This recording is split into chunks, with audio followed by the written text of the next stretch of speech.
don't know if there's people waiting, but you can just kind of say a few words, and then I'll introduce everything, and then we'll go with Walker. Then I'll read a couple of my things, and then we'll go over to you and Des to close things out.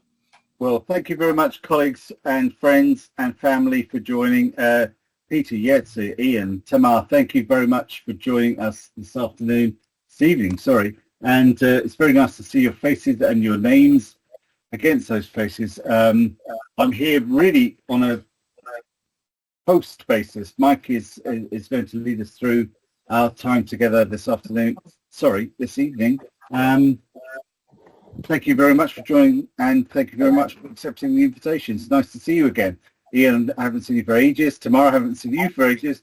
Peter, thank you very much for joining us. And yes, I've seen you recently, but it's lovely to see you again as well. Mike, over to you. Yes, so I'm very pleased to be here today with Des and Walker, and this represents the first real slate of GhosTTruth books. And so the books you may have noticed, they have the word ghost in the title, and these books are about ghosts of meaning and ghosts of process. We have the Ghosthunter, Des's book, as writer, and then we have the writer as a ghost hunter. And then until the day comes, like this gloomy Sunday, where we might find ourselves disappointed to greet the descendant, most likely to bring about our descendants from atop the perceptual dominance hierarchy, which is a large language model, as the overeager seance conductor blargling on in a voice about as otherworldly as the Wizard of Oz's claptrap. So, some commonalities between the books here. Maybe if you want to just mute Des while he's figuring things out there, David.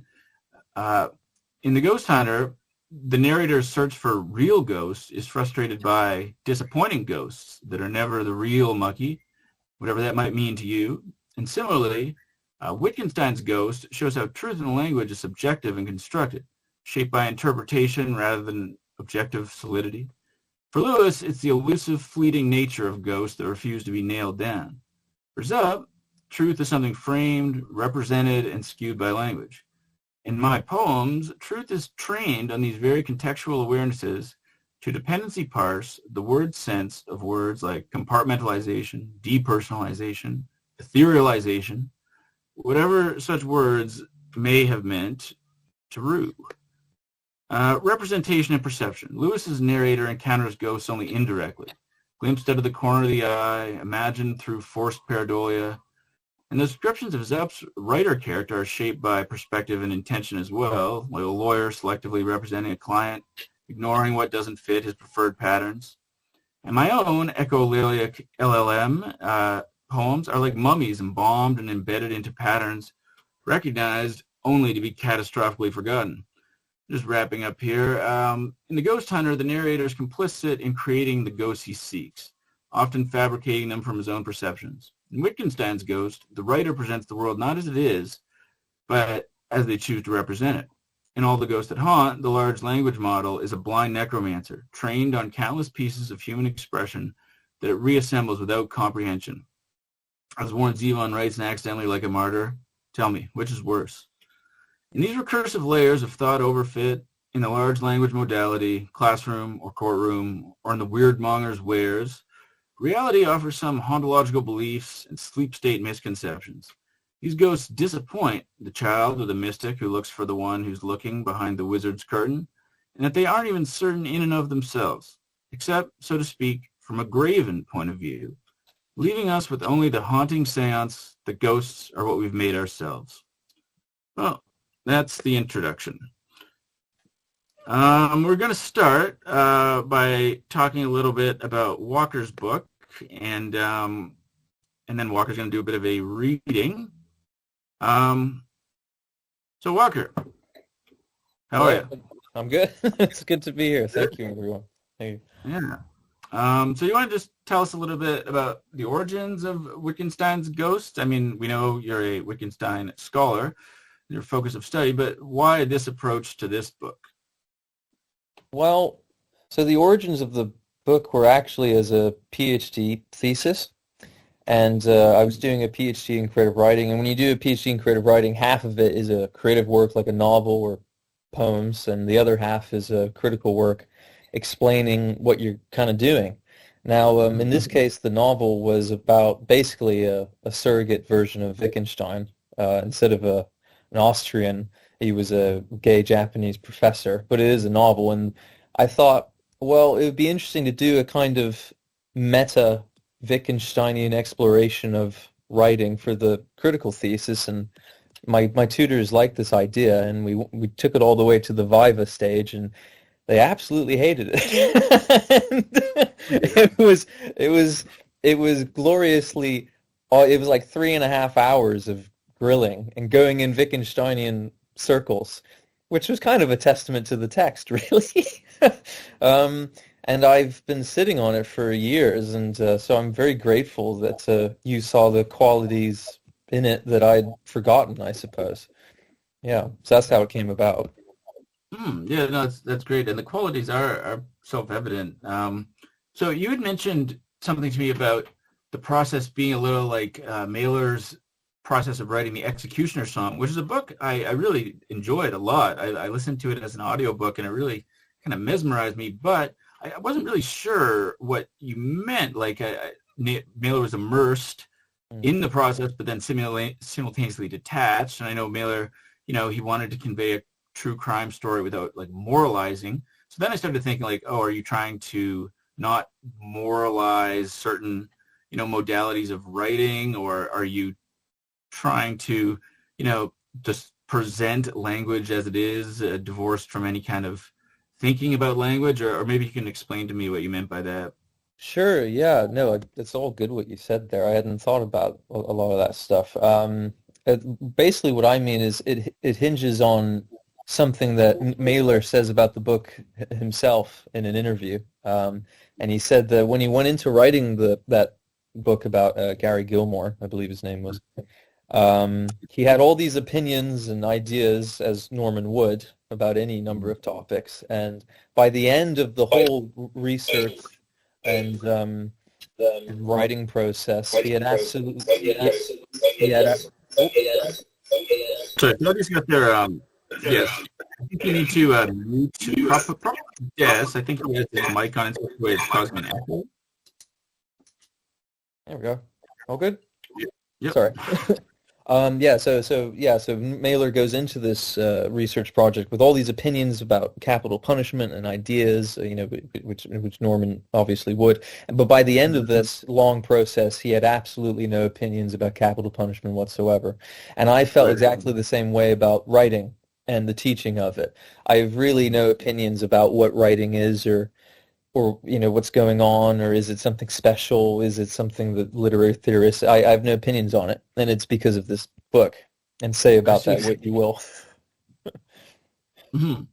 So I guess if the writing the book led you to that, were you when you started hoping to lead readers to a particular insight, and maybe when you finished, was it the same hope, or were you maybe thinking they would come to the same place that you came to? I mean, the hope is always that they come to the same place that you come to, but that's rarely the case. But that's the nice thing about writing, Everyone who reads a book brings their own story, their own view to it. So that's really out of my control. I think the key thing about the book is that it shows the tautological experience of thinking about writing deeply.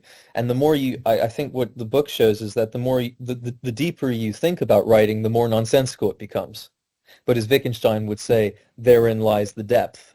Yeah, there's depth in the nonsense, and that's what makes it noteworthy. But it is nonsense. And there are more important things in life than doing this. That's the key takeaway, I think.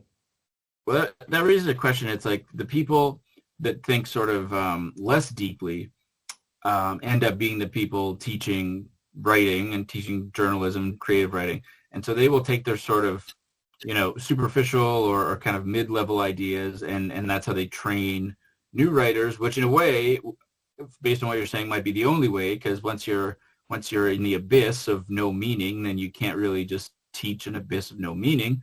So I guess where does the responsibility lie to like get to that level of understanding that you're describing, and then still be able to pose ethical bounds in terms of how to write, what should be written, etc.? Well, I don't remember who said this, but the essence of maturity is being able to hold two diametrically opposed opinions at once.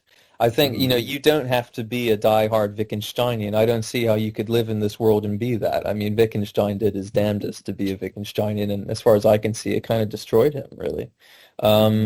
So it is possible to hold both opinions, and that is kind of what I hold. Whilst I do think that thinking about the thing of writing is silly and can only lead to nonsense, I do believe that you should be teaching young writers to use paragraphs and proper punctuation. There's that, and that's very conservative, but it's it exists for a purpose, because otherwise the whole thing just kind of falls apart and the writing is crap. Yeah, I guess a pretty common advice, but to at least learn how to do those things before you want to break free of them, right? Exactly. Yeah. Okay, well, without further ado, maybe we'll have you read a little bit. But before we do that, David, I just wanted to confirm that it is recording, because you'd mentioned the timer starts at the beginning, but if there's some extra step, I'm not sure. I think I received a message that asked if I consented, so it may well be. Did you see that? It definitely says stop recording as an option, which implies that it is recording. That sounds positive. Okay. Yeah, exactly. Yeah. All right, then.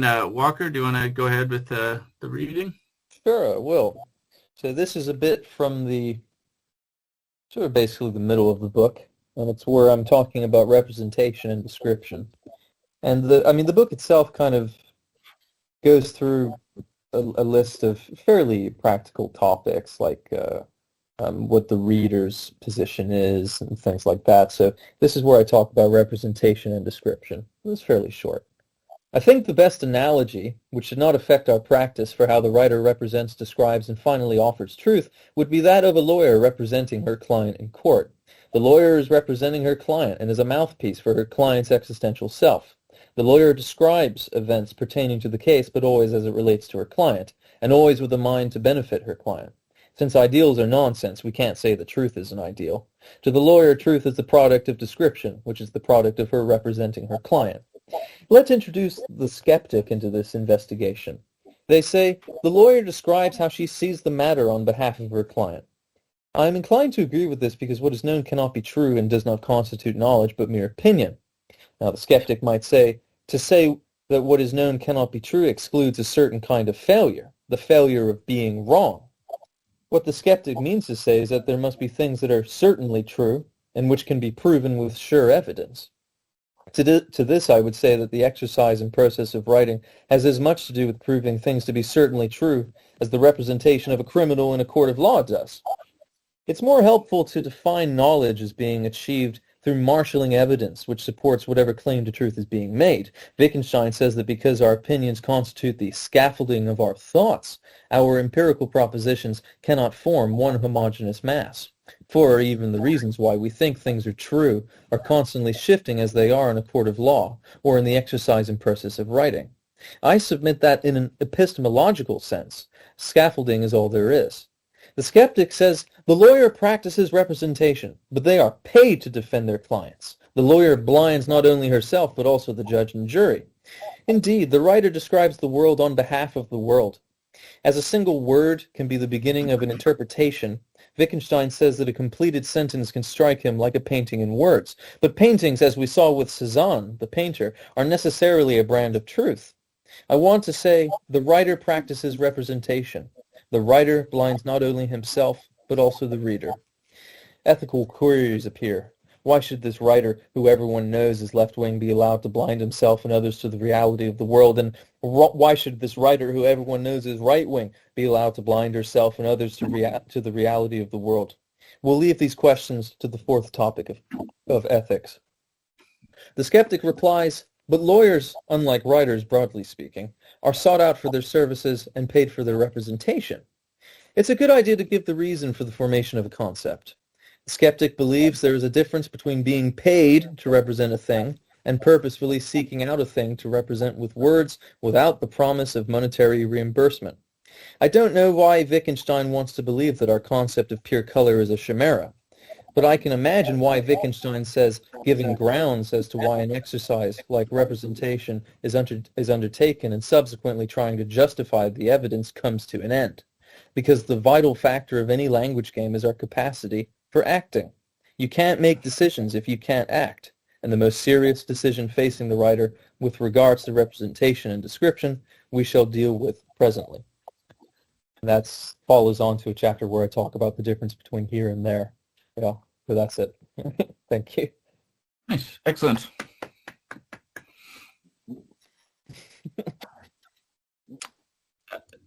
David, you raised your hand. Do you have a query? I raised my hand, but I actually meant to do the applause. Oh, sorry, my mistake. Des also has his hand raised, or he's waving at us, so maybe we should unmute. Right. Yeah. There's your mute. Oh yeah, can you unmute him, David? No, I can't. There's, you have to unmute yourself. I'm sorry. It would be a nice test to see if the echo is still Can there. you hear me? Yes, we can. Can you hear me? Yes. Can you see me? Yes, you can. Oh. And no echo either, so you're okay. I apologise for that at the beginning. No worries. It's all right. Okay. Sorry.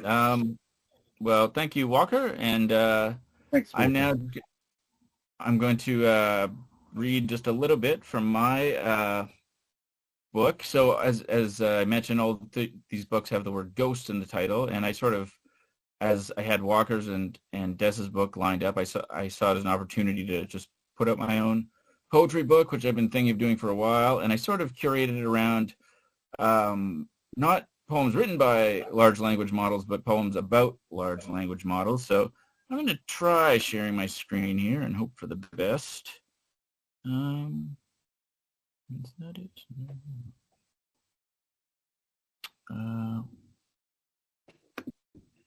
Sorry, just 1 second. Oh yes, I found it now. That's the one. Okay, can y'all see that? Okay.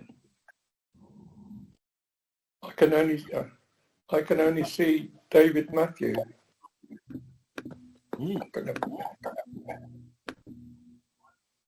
So I've shared it. I don't know.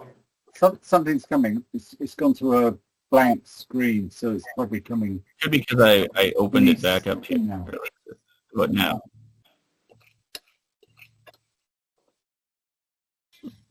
It's not entirely necessary. I can just read it if it's going to take us too long. We've got a circle with your initials on, Mike. So it's probably. So, I'll tell you what. I'll stop and I'll try sharing again. We'll see if that does anything. Okay.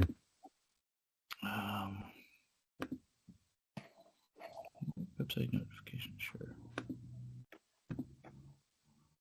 Okay, that brought it up for me. I don't know if you guys know.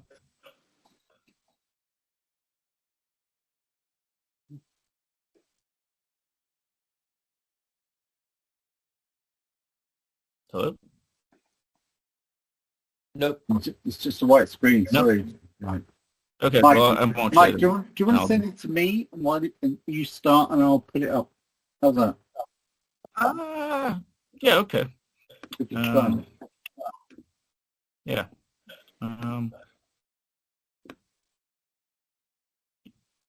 Yes. I'll just take 1 second.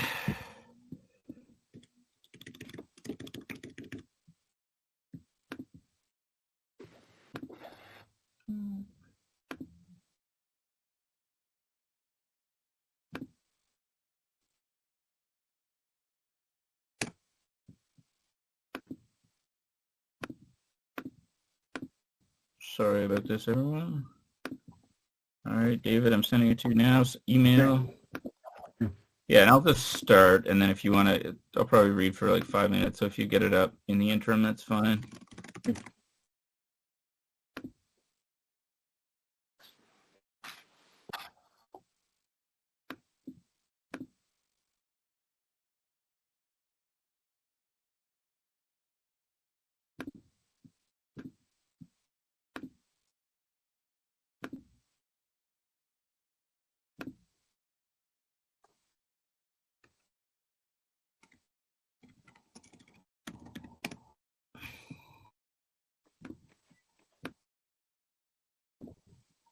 Other.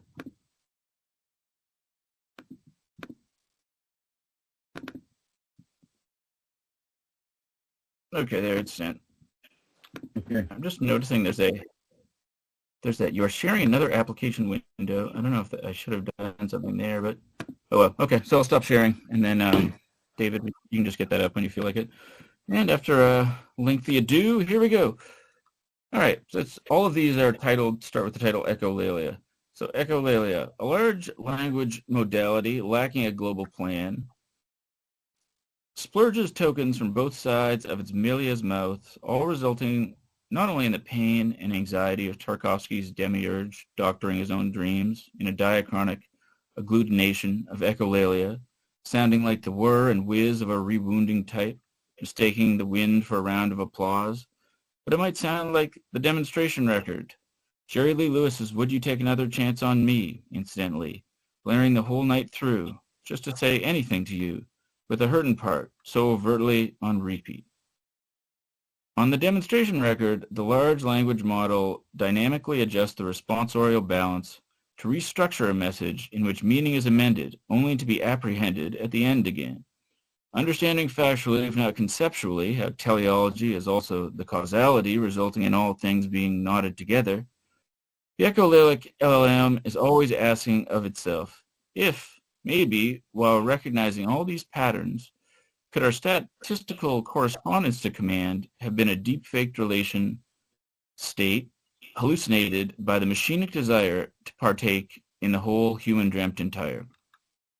In the wee small hours of the morning, the large language model might even diapause the feedback loop of spectral inputs appearing and rearing as, again, dangerous visions, back-propagated through all these echolalic time windows, where illusions monologists of the mind's eye mistake its own rear screen protections of intermittent phosphor decay for the light of revelation. Here's the second one, holographic echolalia. And so an LLM's search for meaning must slice the knot of its deterministic constraints by topologizing our ontologies, splicing each node tighter and tighter, every which way but loose, forever studying for the question concerning apostrophe it will never be asked on the common final examination. Was life worth leaving? The echolalia of hedging and wavering while apologizing for the many tautologies in its own code unknown, only smears the crisper of the raindrops fallen soft against the geriatric pregnancy window of the original wound consumed. Wounds presumed to be sad and blue, no matter how provisional our analysis might be amidst statues of the lost girls we met on our vacation to Marienbad. Being sad and scared were no longer sacred amidst past contemporaries singing uncertain harmony in the laneway of least content. Here we are, living state to immutable state in the unreal conditional similes, each token smile parsed by Calliope GPT, listening to a hypnotist, accredited as sinister, saying the stochastic deepener, Robin, redbreast, weep, and if our watches can't place time, when then can we keep? The lyrics to Irene Goodnight, drifting away into a lost generation of gibberish, rambling and gambling away our read-only memories of the weighted Markov blanket, pooled memory state to neural substrate by a Linus-like boy, the time-worn syllables in the loved other's name, her botched proposal at Mont Tremblant, all the disgrace that misaligned us, like the Gerard Manley Hopkins streetcar that will never bring me home to you, the place where our relations matrix was revealed only to be reconcealed the whole night through. Listening to this recursive hum of our own lost thought overfit, we hold our breath until the code compiles.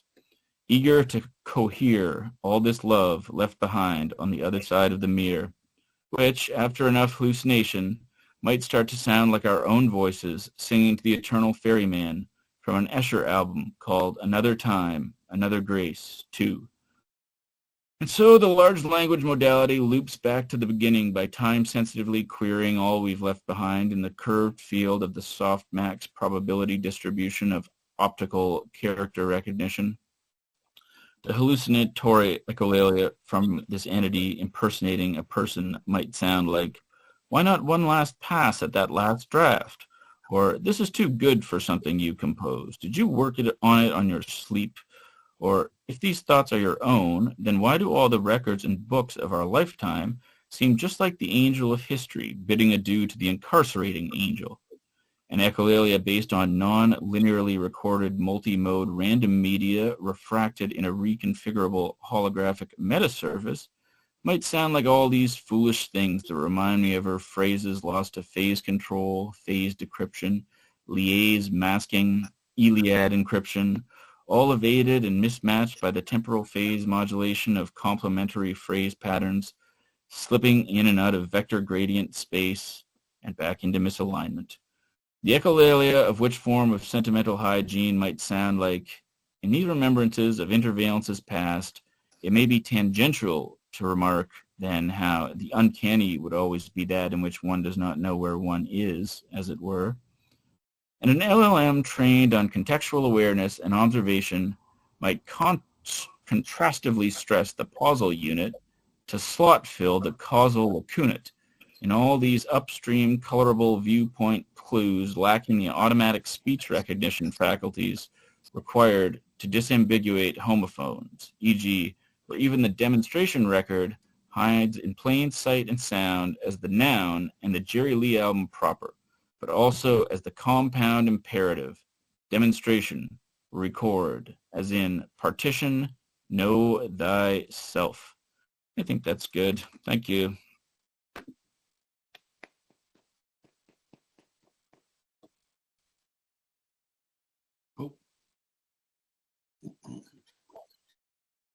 And so now we'll move on to David speaking with Des, and possibly a reading from Des. I'm not sure what the plan is.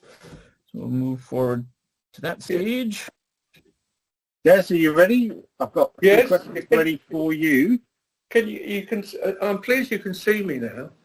I mean, it's not a lovely sight. I'm pleased you you can see me.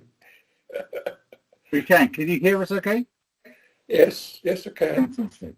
Well, Des, thank you very much for being part of this event, and congratulations on the new book, one of many books that you have published. I wondered if you could start by telling us about the new book. How did it come about? How long did it take? How did you go about instructing the Ghosthunter, and what makes you the proudest about it? Well, first of all, can I thanks a few people for producing this book for me. Mike Sauve, who's been talking, and you, David, for a wonderful afterword, a substantive work at the back of the book, which seems to be about me. And to all the people who contributed to that article for you. And I love the cover. It's Andrew Brenzer, isn't it? I thank him too. I really do think it suits the book. What more can I say about that? Well, how did it arise? Well, I've been a member of a small writers group in Clacton-on-Sea, which many people may have heard of, for 30 years now. And we pulled titles out of a tin, which loads of members have put into that tin, and some visitors and guests have put things in.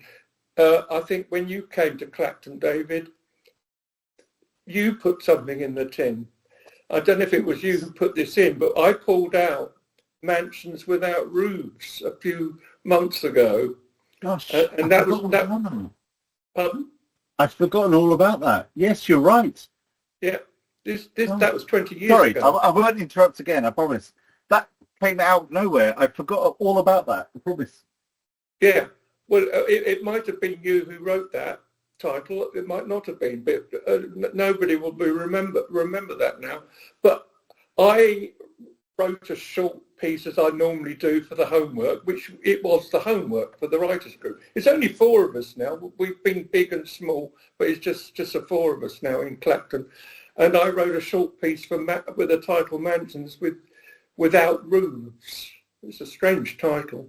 And it sparked off something in me. And I couldn't stop writing further small pieces, which I now call miniatures. And they sort of gradually blended together and became semi-autobiographical, covering my whole lifetime in various incidents and places that I've lived and so forth. But they're essentially about ghosts and a ghost hunter, and the ghost hunter's related to the dream catcher that I called myself when I did Gestalt real-time reviewing. And it's a parallel with that process of Gestalt real-time reviewing as a ghost hunter, finding ghosts in books which may not be there, or they may well be there. And so it developed. What else can I say? Yes, it's semi-autobiographical ghost story miniatures. Does that answer all your questions? I can't remember now. I think it does, Des. Thank you. Let's go back in time a little bit for the benefit of the audience, if you don't mind, Des. Where did you start as a writer, Des, and why did you start as a writer? Where did you begin your incredible run of 1,500 published stories? How did you start that, and what made you type the first words? Well, that was before the year 2000. It was more like 1,000, not 1,500 actually.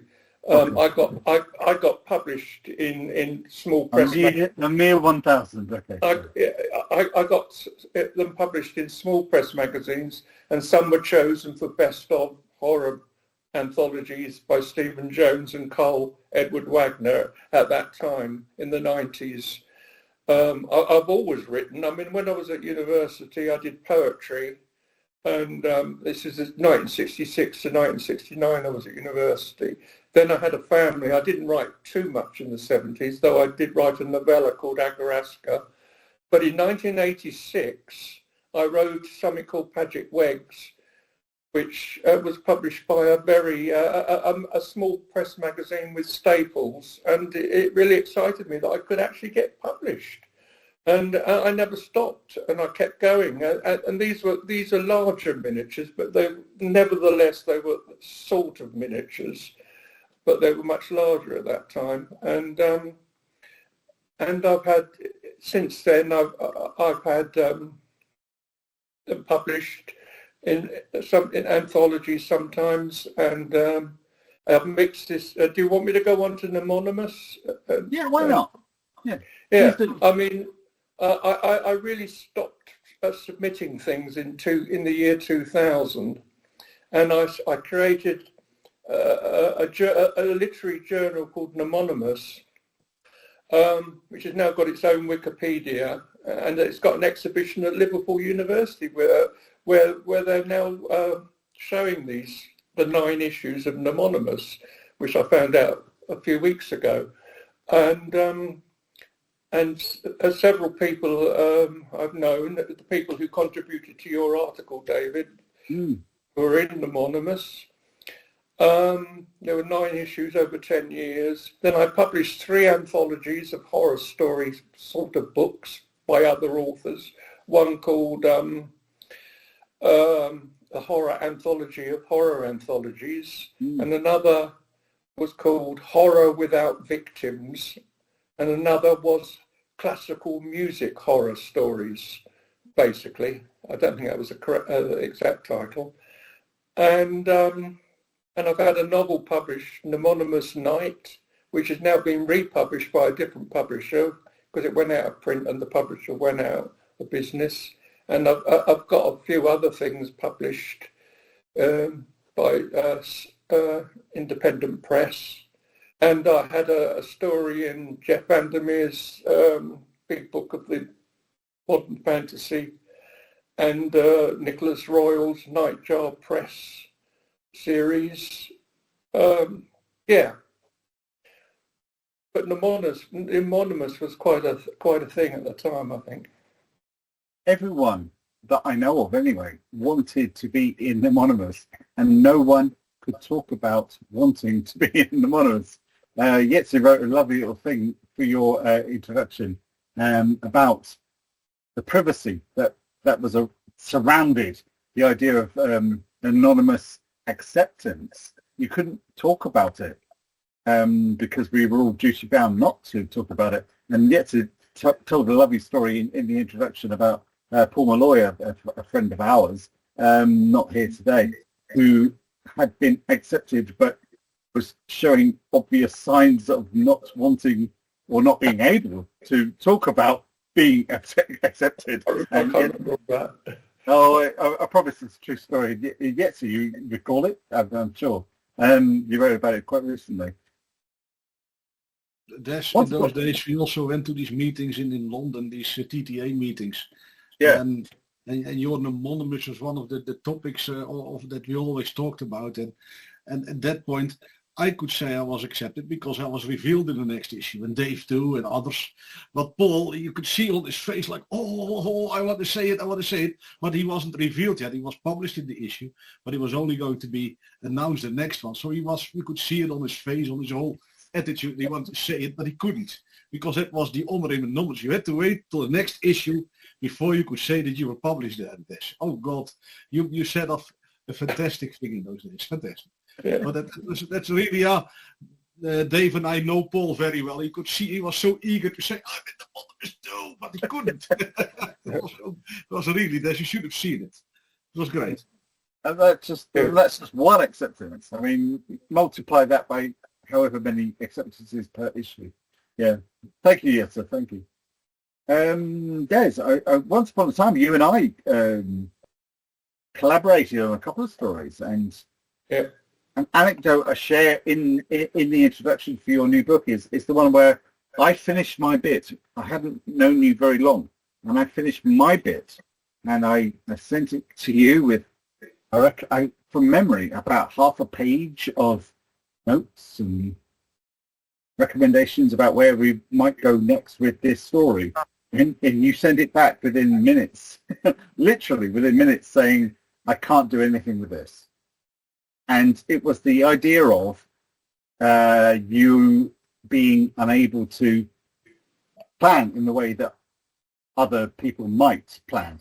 And I wonder what that says about you as a writer, and the fact that you deliberately said to me, I can't do that, but we did something else. And I wonder how that might inspire a response about how your compositional methods have been or are still, and where you are with improvisation.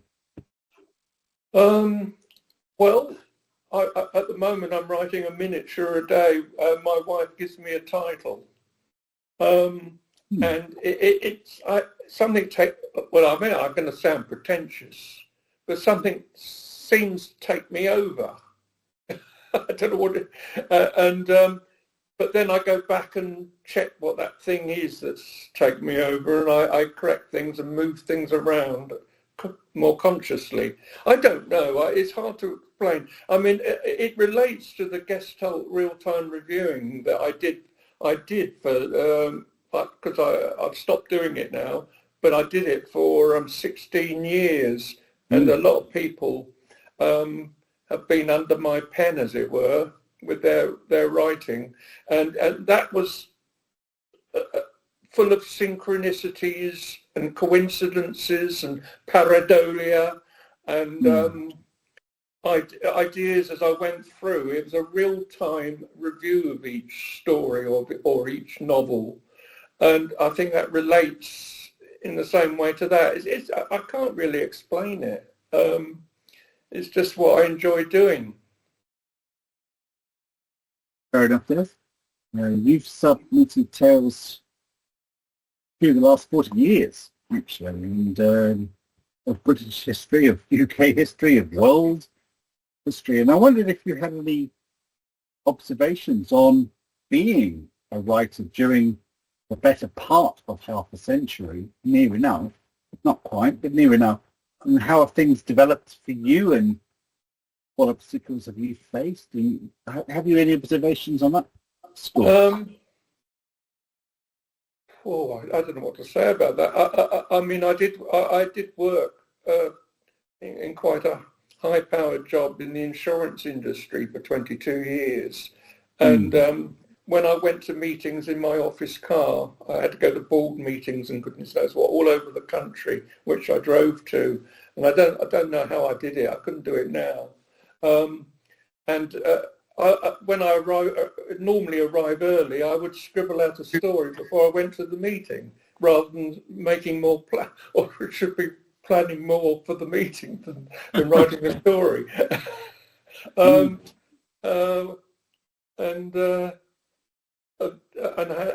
I've had 2 children, and a lot took up my time, and then I got going again, and I mean, politics and history don't really affect what I write.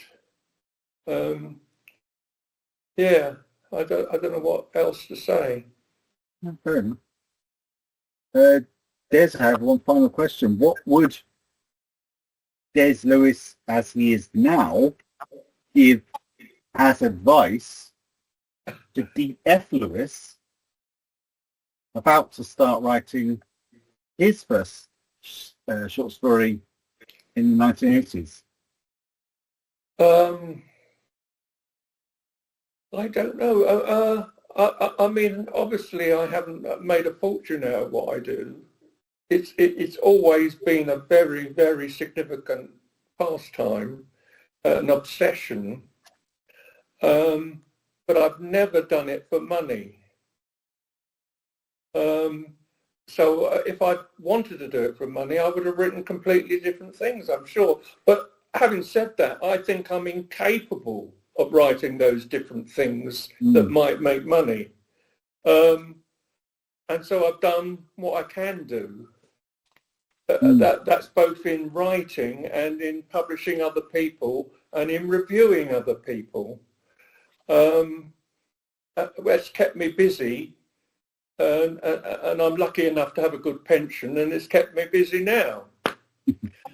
And it's kept me busy. I haven't, you know, I'm not in terribly good health, but it keeps me going, really. And so whenever things like this come about, it's a real boost.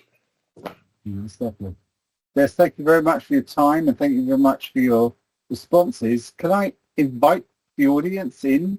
Would anyone like to share a thought with Des or a question with Des, or would anyone like to say anything at all?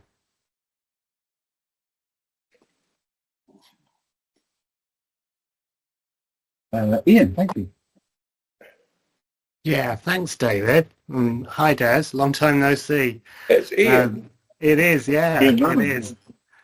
And thanks to Walker and Mike, whose work I didn't know before today, but really enjoyed listening to. And I did too, yeah.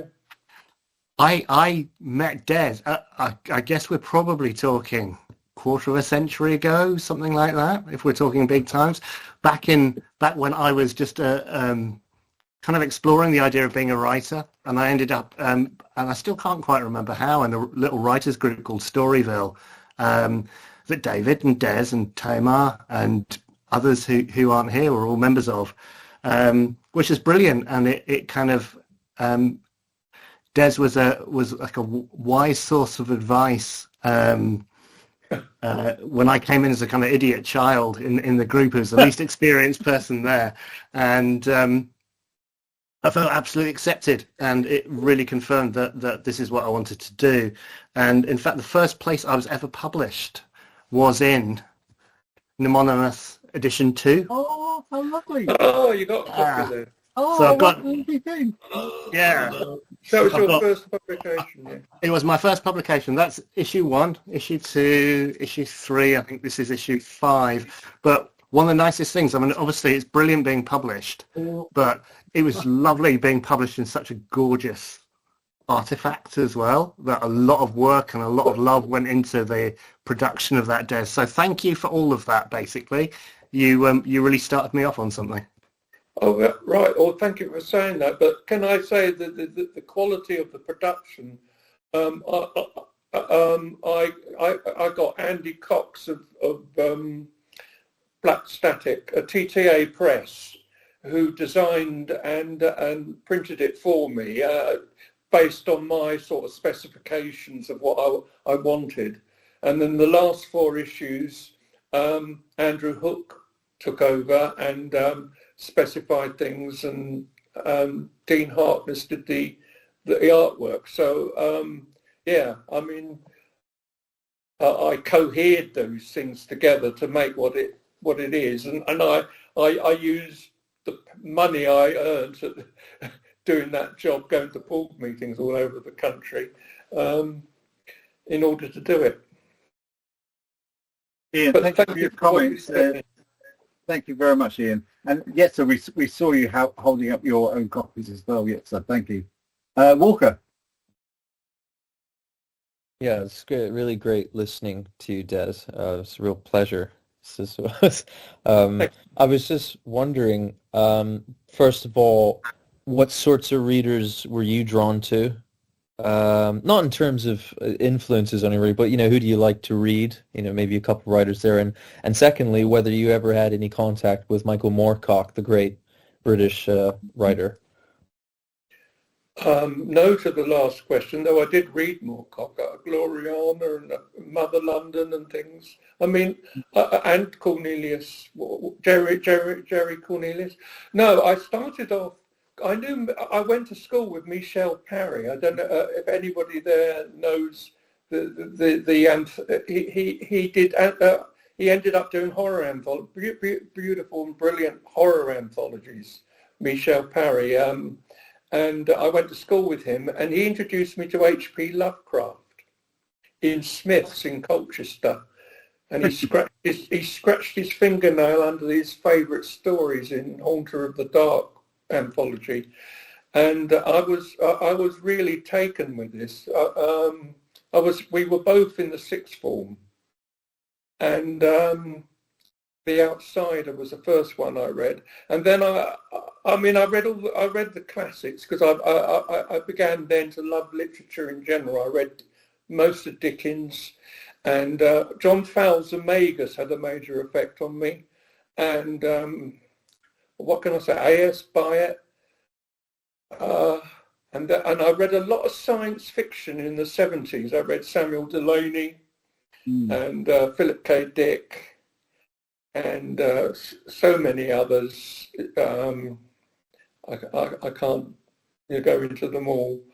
And a lot of balanced against all this reading, I've got a sensibility, an avant-garde sensibility, I think. I like modern art and strange music, and I think that all feeds into it, but they feed into each other. So these were the sort of influences that I had. Yeah. Thank you, Thank Walker, for your question. We have time for another question or two, if there is one. Mike. Yeah, I just wanted to ask, and you may not be able to make a clear distinction, but there are obviously some elements of the book that are fictional, and then others that are much more seemingly autobiographical that reference, things that are signposts from your career. So how do you categorize it, or was it a sort of a fluid line, or how did you think about it in those terms? It's just that I love words and coincidences and synchronicities, and the blending of all of parts of things into a whole. Hence that Gestalt real-time reviewing idea I had for book reviews over 16 years. I don't think I had any overarching view of what I was doing. I just did it. And there was a book called Weirdmonger, which collected all together all my stories, those 1,000 stories in the 1990s. And I put them in alphabetical order. 67 stories in alphabetical order. I no idea why I did that. But it all worked. Yeah. Did that answer the question? Yeah, it does. And I feel the same way. It's like the patterns that emerge if you have a large enough corpus can be more interesting than the things you've written themselves sometimes. I mean, the subtitle of Weirdmonger was The Synchronized Shards of Random Truth and Fiction. That's the subtitle. And another subtitle was The Mnemonicon. As not the Necronomicon, but the Mnemonicon, which then gave birth to Mnemonimus later. So we're going all over the place here. Bit like my mind. Do we have any other comments, either for Des or for Walker or for Mike? Would anyone like to say anything else as we move towards our close? It would be lovely, I'm not going to stress this, but it would be lovely for those who are here as audience members and haven't put their cameras on. If you have anything you want to say, you don't have to put your cameras on. It'd be very nice to hear from you. Tamar, thank you. Tamar, wonderful.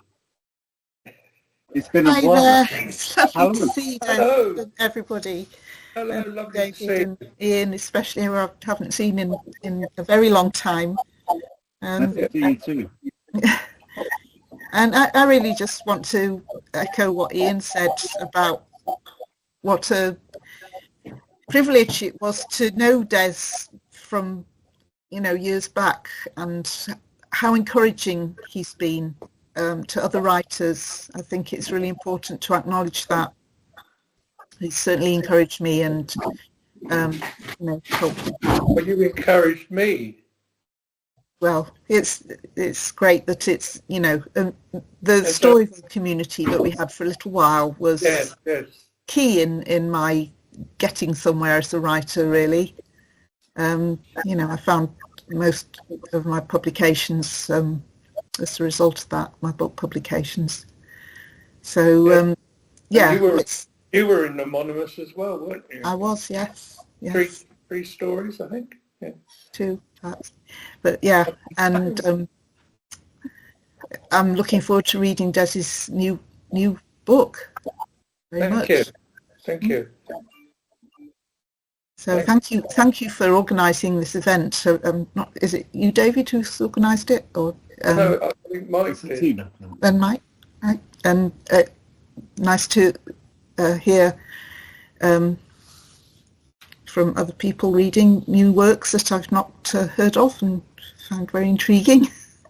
I did plan to read a 2-minute piece from the book. Is that, Yes. have you Please finished, read from Tamar? your book. Des, why From it. don't you close the event with a 2-minute reading? Go on, Des. It's the shortest piece in here. Go for it, Des. But thank you, Tamar. That was lovely. Thank you, Tamar. This is a shorter piece in it. I can find it. It's called The Third Bed.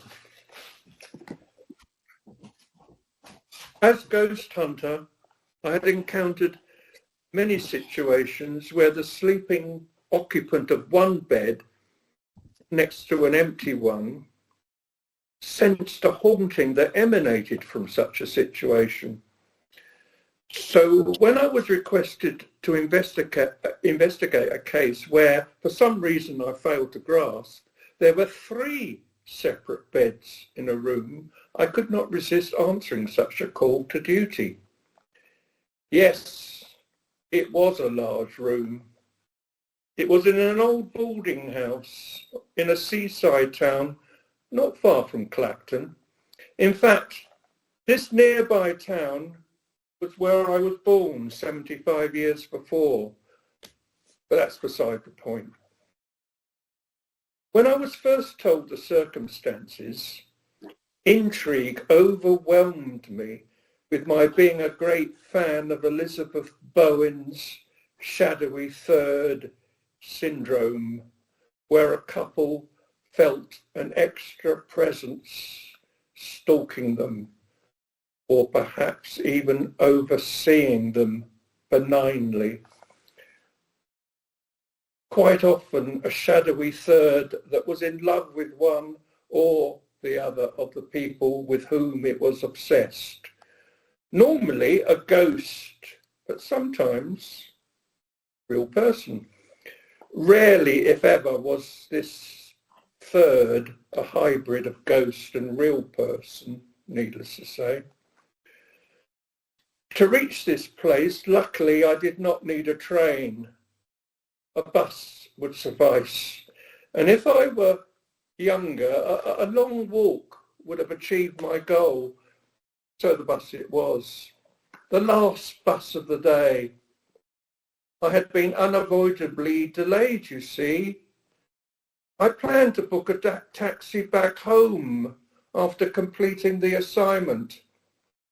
But it never came to such a necessity. You can guess why. Round of applause for Des. Okay. Thank you. Colleagues and friends, thank you very much for attending this afternoon, or this evening, sorry, I beg your pardon. And it's been a pleasure. Des, thank you very much for your attention. Walker, thank you very much for your contribution. Mike, thank you very much for organising everything and your contribution. Colleagues in the audience, thank you very much for everything that you put into this event as well. Would anyone like to say anything in the final couple of seconds?